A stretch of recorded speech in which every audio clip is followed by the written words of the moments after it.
think that's one of the ultimate positionings is to have the expertise, but also to have the client know that I will never steer you wrong, and you're a customer for life. Welcome to the Perfect Fit Presents. Today, I'm excited to have a chat with Mr. Joe Nicassio. Joe has been a J. Abraham protege. He transcribed years of J. Abraham's audio works into what has become the J. Abraham Marketing Encyclopedia. What Joe doesn't know about marketing and sales, he suspects for sure. Let's hear what he has to say. I would like to welcome the entrepreneur maker officially here right now, Joe Nicassio. I would like to ask Joe, what was the proudest moment of your sales career, sales Well, profession?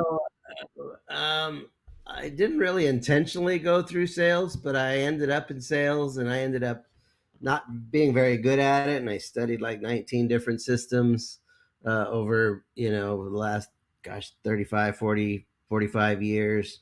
I would say it's something that was kind of a proud moment. There's a couple proud moments. I went to a Tom Hopkins training. It was a 3-day boot camp, and I remember I sold a software product, and I used to think I had a 6-month sales cycle. And one of the things that happens is when I got out of this sales boot camp, I had a lead. I followed up on that lead, and I closed an $8,500 sale just by using what I learned in the sales boot camp. And it kind of shattered my limiting beliefs that that there has to be a long sales cycle. Another time, a friend of mine got us an appointment. It was kind of last minute, and we got called into PIMCO, Pacific Investment Management Company, in Irvine, California. And he says, "Hey, we got an opportunity to sell our software."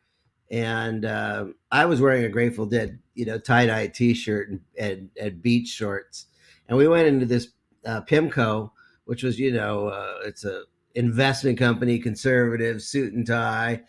Steve was in a suit and tie. Here I am in a Grateful Dead T-shirt, and we came into this meeting, and I ended up closing a $20,000 sale. So those were two, highlights. I think there's a lot of them. I mean, closing sales is fun. I'm really in this place where relationship is more important than revenue, and I think closing a sale is really coming from this place that closing a sale is really helping you make a good decision for you, whether it's to buy or to not buy. It's putting the client's best interest in heart, and being that person that genuinely cares about having your client's best interest at heart is much more important than any kind of sales or marketing techniques. It's like when you come, we're not business to business or business to consumer. We're like human to human and soul to soul. And when you figure out that you're actually into soul to soul business, it really changes the dynamic in a much more favorable way. Those are all awesome. And I'm 100% on side. As the perfect fit is my vision for getting soul to soul, finding the few people out of the 100 that would only do business with me forever when I find them, and connecting with them, and then nurturing that relationship along through as many transaction opportunities, whether it's originally with them or somebody that they know that will transact with me. So that's amazing. I'd like to ask you also to expand a little bit your sales history and your sales coaching history from student and professor sides is fairly extensive. How did you find sales as a vocation? Yeah, I came in completely through the back door. My background is I was an electronics nerd. I took all the electronics classes. I was an electronics hobbyist before, high school. I built my own. I was this electronics nerd, and I remember I went out. So I was wiring. I got an estimate for wiring a garment warehouse for the purpose of putting an alarm system in. And the guy pulled me aside and he said, "Joe, it's like you're brilliant, but you suck at communicating," basically. And he told me about this organization called Toastmasters. I started going to Toastmasters, but I also started picking up books like How to Master the Art of Selling by Tom Hopkins. I love that book. Every word was so gripping to me. It's like so articulate. Anyway, the more I went down the path, I realized that there are many ways of approaching the psychology of selling, Brian Tracy kind of stuff. And, I went through 52 weeks of Sandler sales training, and I learned neuro linguistic programming. And I started realizing that there's a strategic selling and conceptual selling. And there was a guy, Ari Galper out of South America or Australia. And he teaches something called Unlock the Game. And it's really about this idea that if you are perceived as a salesperson, people will lie to you. It's like culturally acceptable for people to lie to you if they think that you're a salesperson, and that kind of sucks. I also ended up spending a lot of time with Jay Abraham. I made a million and I lost everything, and I ended up in the presence of Jay Abraham and went to a paid event and got my mind blown. And after that, they asked me to, would you like to come to more events? I said, I'd love to. I'm still trying to pay for the first event. It's like 35 years ago. And they said, can you barter? I'm like, what could I do? And they said, we need transcription. And so I did. They sent me boxes and boxes of audio cassettes sorted by 30 different topics. And my transcriptions ended up going in the J. Abraham Marketing encyclopedia. And one of the things that Jay teaches is this idea of the strategy of preeminence. So even though I know a lot about marketing and even though I know a lot about sales, I don't want to be known for those things. I want to be known as the trusted advisor. Joe cares about you. Joe is a genuine expert. Joe will never steer you wrong. And I think that's one of the ultimate positionings, is to have the expertise, but also to have the client know that I will never steer you wrong, and you're a customer for life. And you're not a customer, you're a client. Customer is somebody who spends money with you, but a client is somebody who's under your care and protection. And I think it's super important to come from that frame that you're under my care and protection. Also, studied some stuff with Taki Moore over at Black Belt. He's amazing. I'm looking forward to doing more work with him. But one of the things he teaches is that, sales is like being on American Idol. And our job is not to be the contestant impressing the judges, but we are Simon Cowell. I am Simon Cowell, and I'm here to assess who's worthy of the prize. Bob Proctor teaches. A lot of people they have they're trying. Am I worthy of the goal? And that's the wrong question. The real question is the goal worthy of me? Is the client worthy of me? And so there's a real important thing about recognizing that it's our job to have the prize frame. I've also studied with Todd Brown the E5 method. So I think by having many mentors, learning many different systems, there's others that I haven't even mentioned, and honestly, some of them are not as good as others. Um, and one selling, if you're selling one kind of product or service, it might work very well. One of the things I've learned is most people that are in selling, they usually learn so from their industry. So the car guy learns selling from a car guy, and the home selling, the realtor learns from the realtors. And one of the things I learned from Jay Abraham is this idea of cross pollination. So, car dealers would learn a tremendous amount by studying how jewelers sell jewelry, or or how contractors sell construction of building a home. Uh, anyway, there's a lot there. Back to you. True story. True story. So the one of the things that really smacked me in the face was, there's one of the realtor uh, not very kind things that they have to say about their customers sometimes is that there's a notion that buyers are liars, and you just hit the nail on the Yeah. head for me as to why that is. If they're lying to you, you might be perceived as a salesperson because it's totally acceptable to just not disclose, right?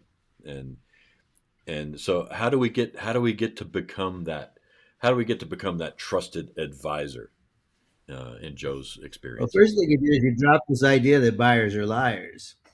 That's a very unhealthy frame. I am in real estate. I. We help. If you want to buy a home or sell a home, There's too much I focus and me focus, and we do this and we do that, and there's this we problem. But it's not about we, it's about you. What's your real estate situation? Are you a renter and you're tired of renting? You're tired of, throwing your money away every month on rent and not having any equity or building any wealth? Well, if you want to change that, for probably close to the same amount of money you're spending each month, you could probably improve your financial situation, and probably you could probably have the same payments by being in your own home. So why Exactly wouldn't right. you want to do? So shifting from a I we frame to a you frame, it's not about what I do, it's about what you get. And you put it very explicitly on, how much does it cost? Absolutely nothing if it's not right for you. It's about taking an understanding of a frame that I really am here to serve you. And if I think something is not in your best interest, I will tell you. It's not just about buying and selling real estate.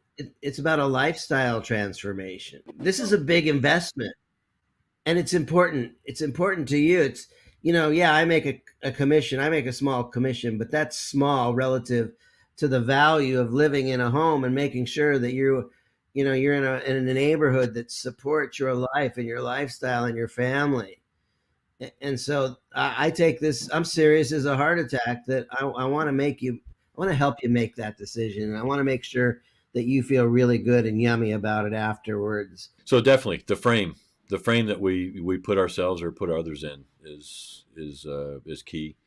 I love the rental versus purchase analogy. I mean, it's people, I believe, are seeking certainty most times, and that's like the number one. That's the number one key reason that you want to buy a house instead of renting one, is you're certain that the landlord is not going to raise the rent without your permission.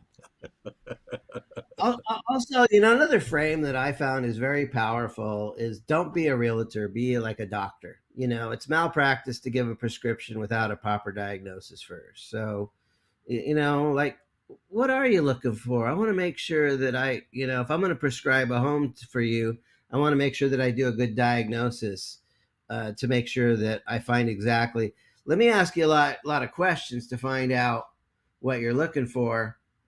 And once I've got a good diagnosis and a good understanding of your situation, then and only then will I start, zeroing in on prescribing and making sure that I don't waste your time, and I put you in the kind of home that's exactly what you're looking for inside the budget of what you're looking for. And be having more of a doctor frame versus a real estate salesperson frame.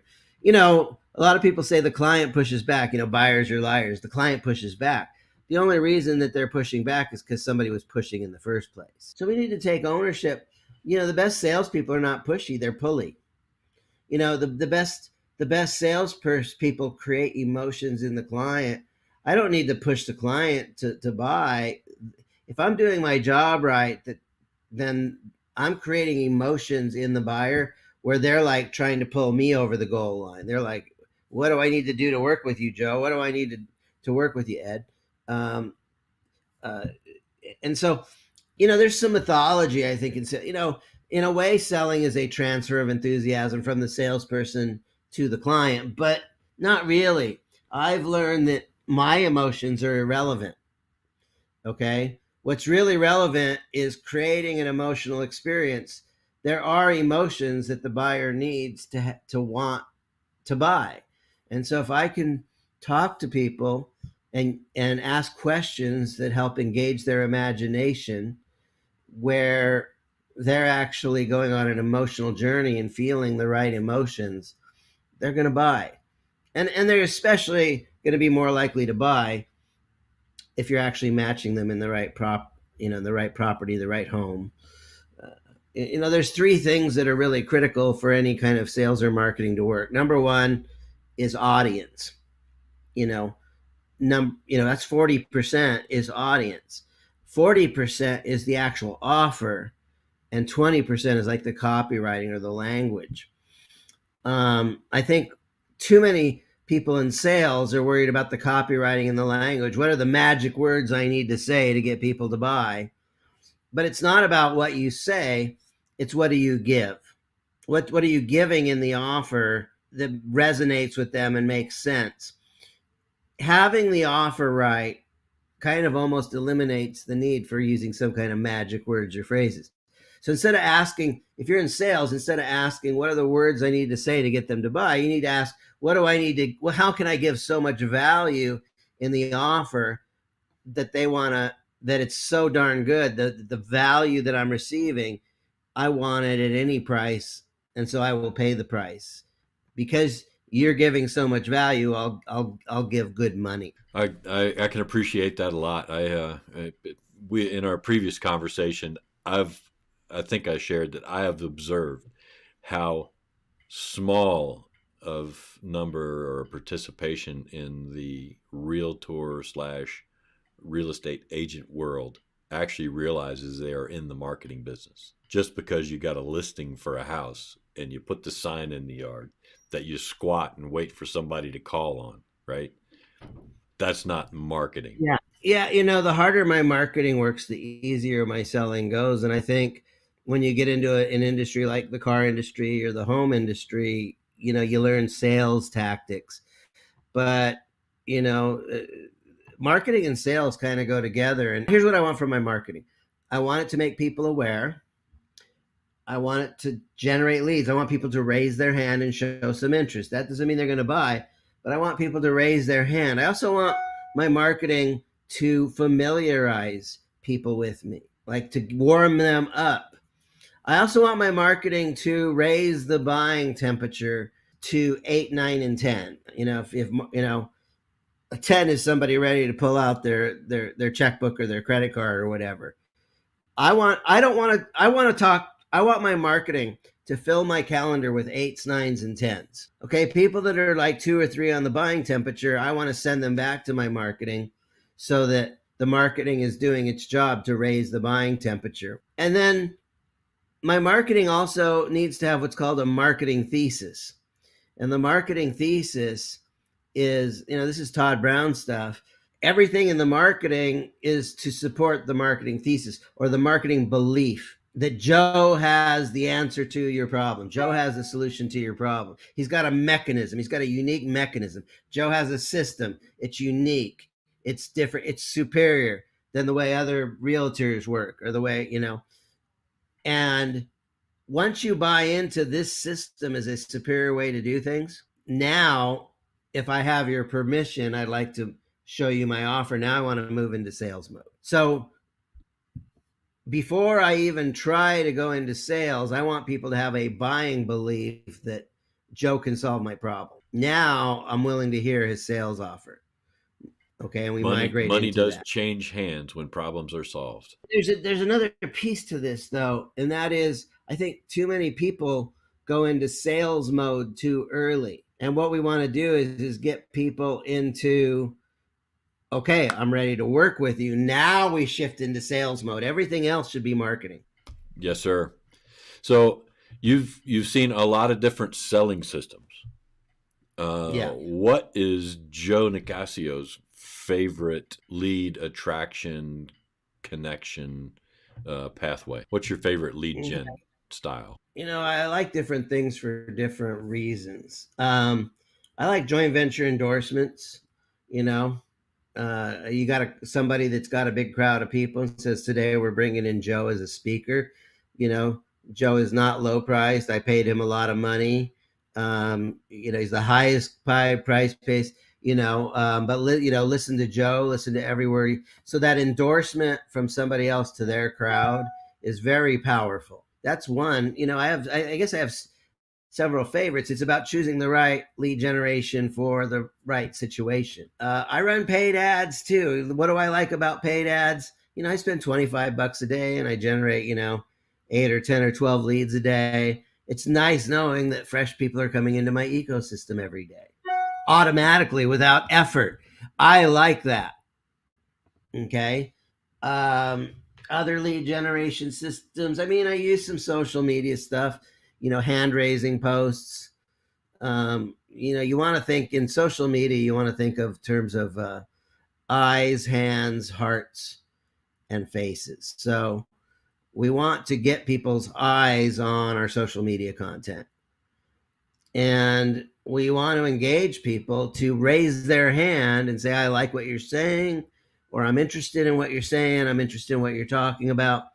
And then from there in social media, we want to get them into a chat conversation. And in the chat conversation, we're kind of qualifying people, asking questions, getting to know them as a human being first, but we're also discovering the desires of their heart. And then from there, we want to get face to face, either on a Zoom call or a physical meeting, so we can have the conversation to, if they're qualified and they have desires and we can help them, then it makes sense to, so part of lead generation isn't just getting people to raise their hand, it's the lead nurturing that happens after. And I would say there's all kinds of ways to generate leads, but let me ask you this: what are you doing to nurture those leads? What's your nurture process after you generate a lead? That's where most people drop the ball. There's a lot of ways to generate leads. You can do it through content, you can do it through endorsement. Um, uh, you can do it face to face. Networking can be fun. I like speaking from a stage, because that makes me kind of the authority. And if you want, let me buy you an hour of my time, or I've got a free report for you, or I have free information that'll help support you. Then drop your business card or scan a barcode. So there's a lot of ways to generate leads. If I might ask, Joe, Yeah. in 2023, the folks that are counting on the for our business, the brokerage, to carry the day for marketing and bring them business, I believe that those folks are being left behind. And I think the COVID Why you pandemic believe time, that? I think the COVID pandemic time made that even a bigger challenge, as people are not out and about looking at bus stop benches and stuff like that. What are your thoughts on where personal branding and marketing is and or should be going? Of course, a lot of this depends on what business you're in. You're obviously in the real estate space, and you've also got your software space. Um, So I'm there's I'm stuff you can selling do online. insurance. I could be selling insurance. I could sell. I am focused on solopreneur type industries. To Tom me, Hopkins used to say, you can throw away a fax, and you can delete an email, you can hang up on a phone call, but what's the hardest thing to get rid of? It's a body. And so, the absolute best is face to face, belly to belly, eyeball to eyeball, shaking hands. You create more connection in a physical connection than you're going to get through any online or offline media. That being said, the online media and that kind of stuff, it helps extend our reach. There's a problem with everything. The problem with face to face is it's me dependent. If I show up, I can generate leads. If I don't show up, if I'm sick in bed for a month, I'm out of business. Okay, so I love referrals. A good warm referral is great. The quality of those is usually very high. Here's the problem though: they're inconsistent. You don't. It's not like you get 20 leads a week. From referrals. That's you got to be playing your referral game at a pretty high level to be getting that kind of stuff. developing a large list of folks that are potential for future referrals happens over the career. And I think I've witnessed in our industry, in real estate industry, that when people stop adding new faces to their sphere of awareness, of opportunity, that there will be, as Brand Corn says, that on average every person in your sphere will make a real estate transaction happen every 10 years. So if you've got 100 people, obviously every 10 years is going to come along a lot less frequently than if you got 10,000 people. Yeah, it's not like a car purchase where you might buy more frequently. I'm a big fan of, gosh, if I was in real estate, I'd be doing direct mail. I would make a list of my top 100 or 500 leads, and I send them a postcard every month. And invite them to talk to me, and I, there's this idea of a dream 100. What's a dream 100? It's like, if you could only do business with 100 people, who would they be? Like the mayor of the town, the head of the chamber of commerce. Who are the centers of influence that can impact not just them as a client, but they have crowds that they're connected to. The head of the Kiwanis Club, or the the Rotary Club. These are influential people, and so you want to think in terms of nests and centers of influence. Where can I be known in a nest of people versus individually? You want to start looking at how can I leverage my time? How can I leverage my relationships? How can I leverage systems? How can I leverage my business model? Also, look, this is really um, an underappreciated strategy, but we talk about avatar and who's your ideal client and this kind of stuff, but there's a deeper level of that. Like, what does a 5-star client look like, or what's a top tier client look like? My top tier clients, pay me well. They're responsive to me. They send me thank you notes. They join, they sign up for my coaching calls. They're very coachable. They take action. They send me gifts. They pay me more than I ask. They send me 5-star referrals. They give me rock star testimonials. Blue Marlins, not blue gills. Right. Well, the thing is how can you attract the top dreamy clients if you don't really like brainstorm what does that look like and also put it out? I work with people that are 100% committed to creating a business that works. Before I take somebody on the coaching or mentoring client, I ask on a scale of 1 to 10, how committed are you to make this business truly work? And if they say I'm a 9, it's like, we got a problem. I'm 10 out of 10 committed to your success, and you're 9 out of 10. Why am I more committed to you than you are committed to yourself? I can't take you on as a client. How do we fix this? I don't work with people that are dipping their toes in the water. I work with people who are making waves. If you want to attract amazing clients, then you got to define them and put that into your messaging. And then now you have a chance so that if you put it out into the universe, then it can come back to you. Those people will find you. That's all awesome stuff, Joe. I really appreciate the opportunity to speak with you today. Um, I want to ask one last question and let you take us out on it. The entrepreneur maker. Give us a thumbnail on what the entrepreneur maker. How's that reputation? We know what's behind the reputation. Um, I wanted to show some folks a website where they can find you, the employeeescapeplan.com. And I want you to talk a little bit about that Sure. as we head Sure. out here. I made a million, lost everything, ended up getting mentored by Jay Abraham, learned just a boatload about sales and marketing, and I ended up doing subcontract coaching for Ascend Marketing, which is a principal centered marketing. And we coached a lot of people, and the kind of people we were coaching were making 3 or 5 or 700,000 a year, and they wanted to go to 1 or 2 or 3 million a year. And I would go to networking events and I would pick up clients for that program. And I kept running into people that said, Joe, I don't make that kind of money and I don't have my own business. I have a job and it sucks. I hate my job. Every day I'm driving to my job and I don't even want to go in, and I pray to God for somebody to actually teach me how to start my own business. Well, I've become the answer to that prayer. So if you have a job that you hate, I help you. I help you build a business you love so you can escape the job you hate.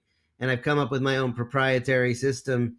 It's kind of a 9-step system, but the overall gist of it is do what you love for yourself and others. Share the love through your service and good marketing, so you can receive the love in the form of gratitude and cash and repeat business, referral business, video testimonials.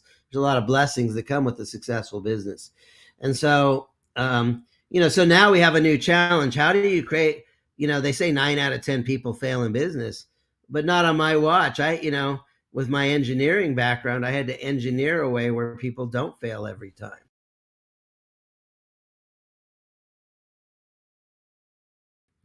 And so I invented a new way, a superior way.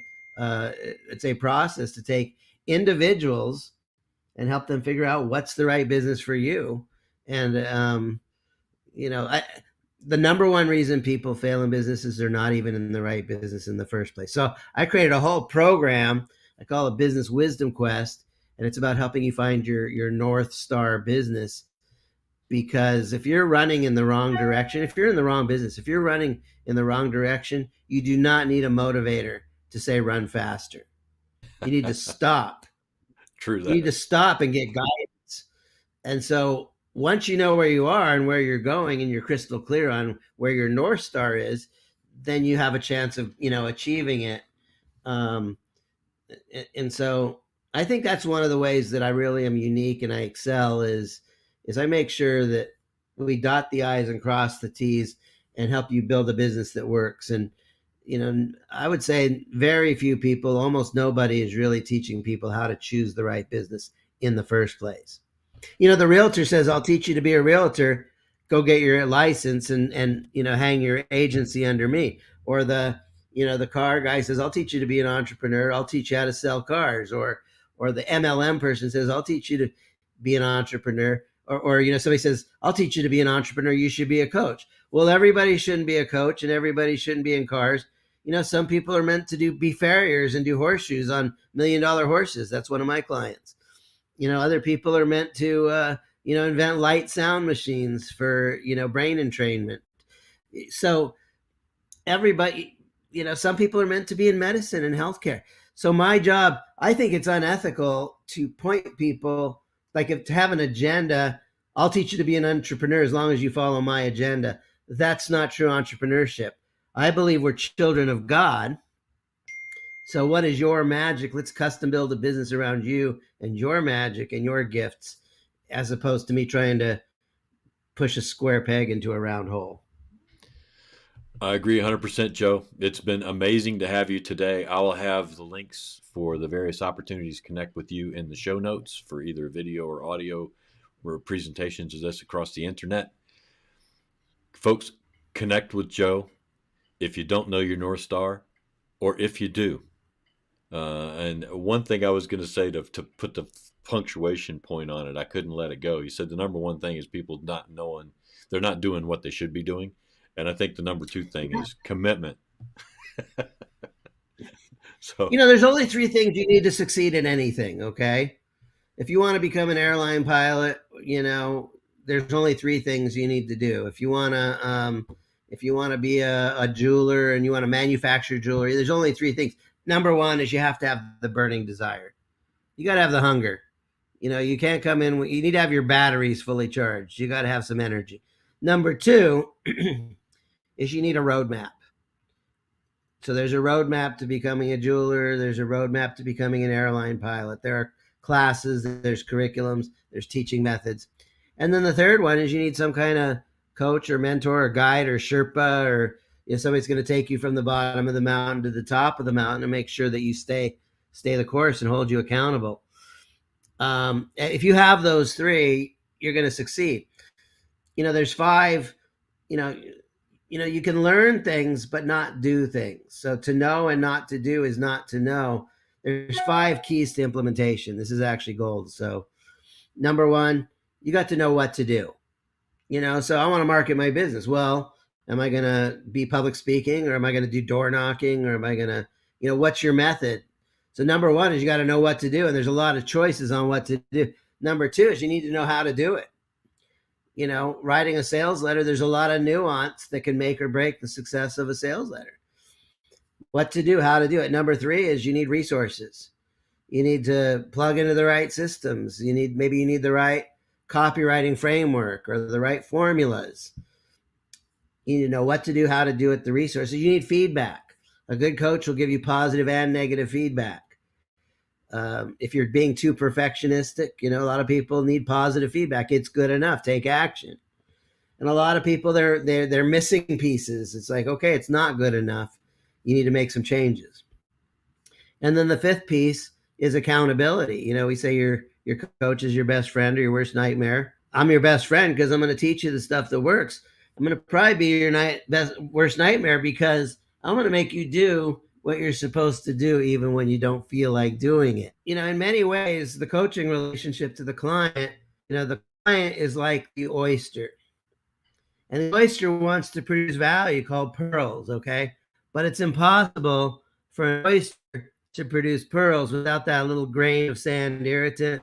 That's my job. as a coach is to irritate your way to success. Perfect. Well, it's been really fun, Joe. Any last questions or thought you have for me? And we'll call this like the No, I after. mean, no, if people want help, help's available. Reach out. I love coaching people. I've got a one-on-one and I've got group. I've got introductory offers. So, if you want the help's available. I've helped 4,000 people in 400 industries. I've helped myself make a lot of money. I've lost everything. I've come back. I've also helped a lot of clients. I've helped over 1,000 people. I could help you. Would you like to be next? Let me know and we'll have that conversation. There we go. There we go. The entrepreneur maker, Mr. Joe Nicassio. I really appreciate having you today. Best of luck. I look forward to catching you again in Clubhouse. I know you're in there from time to time. We've got contacts for you on the internet, and go get a quality. If people are gonna be irritated anyway, they should have a quality irritant. I would say, Joe. Actually, the truth is a lot of fun. We get on the coaching calls, we have fun, but we get work done.